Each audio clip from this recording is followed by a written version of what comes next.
ಕರಾಮತ್ ತೋರಿಸಿದವಲಿ ಅವರೇ ಮದರಸಿಂದ ಶಾವಲಿ.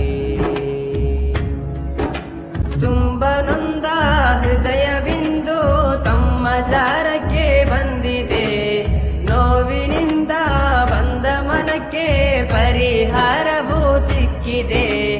ರೋಗ ಬಂದ ಜೀವಕ್ಕೆಲ್ಲ ರೋಗ ಶಿಫವೂ